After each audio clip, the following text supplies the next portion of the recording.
कथा दिने गोटे केड़ा सापटी धरिला आउ ताकू टोके भितरे बंद करिदेला।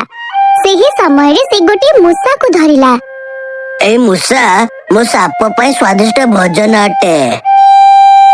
एहा कही से मूसा को मध्य से टोके रे बंद करिदेला।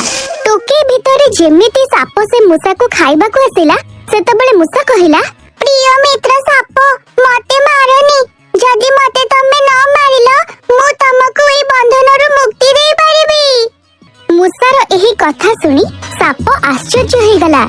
ए छोटिया मूसा मते किपरि बंधनरु मुक्त करि परिबो?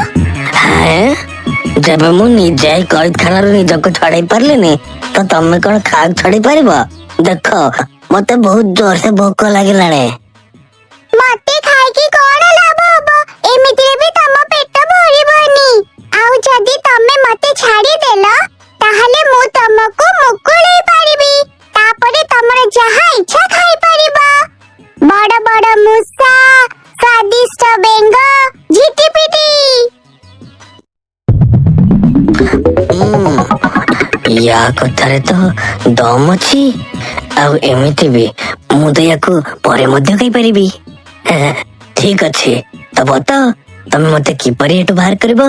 तमे जा कहूच जदि सत्तरे से हैला तो मु तुमको जम्मारो भी खाइबिनी। मु तम मुंड ऊपर चढ़ी बस किछि मंत्र पढ़िबी, तमे तम आखि बंद रखिबो। बस एतिकी ही? हाँ, जेबे मो मंत्र पढ़िबा सरी जिबो मु तमको इशारा करिबी। से पर्यंत तमको निज आखि बंद रखिबाको हबो आउ टिके भी हलिबनी, बुझिलो?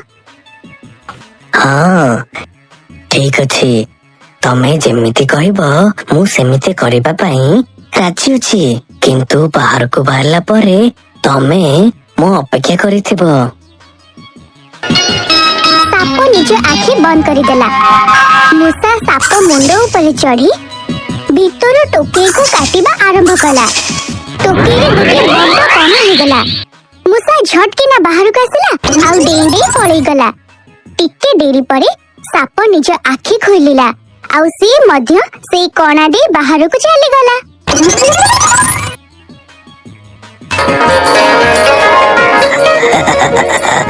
आजादीर मजा ही किछि अलगा, किंतु लागुची भोकर प्राण ही भारी पड़िबो।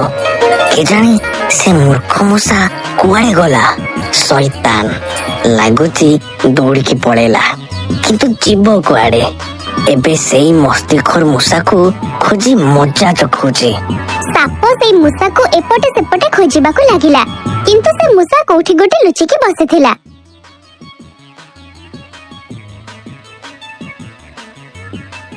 किछि दिन परे साप को से मूसार हुंका देखागला। शैतान मूसा निश्चय यही हुंका भीतर रहउथिबो। अच्छा तो एई धोकेबाज एठी अछि। एबे तो ये मोटार बंची पारिबनी। अरे ओ सांग मूसा तमे कुआड़े जाइतिलो मते एकला छाड़ी की? एबे बाहर को भी आस, काई लुचिच? आमे दुहे तो केते पुराना सांग।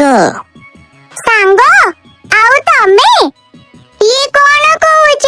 एमिति कोन केबे हेई पारिबो की? आमे दुहे केबे हेले सांग हेई पारिबानी। से दिन मु असुविधा रे पड़िथिली, सेथि पई सांग हबार नाटक करिबाकू पड़िला। मु तो केवल मो निज जीवन बंचेबाकू जाई छलन करथिली। बंधुता केवल समानता थिबा लोकंक सह करा जाए। तमे कोठी एते बळशाली आउ कोठी मु गोटे छोटिया मूसा। आमर कोन मेल?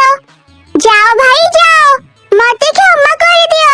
अरे ये तो बहुत चालाक बाहरला, याको फसेवा एते सहज नुह। मते आउ कोठी की जाई निज भोजन खोजियाक पड़ियो।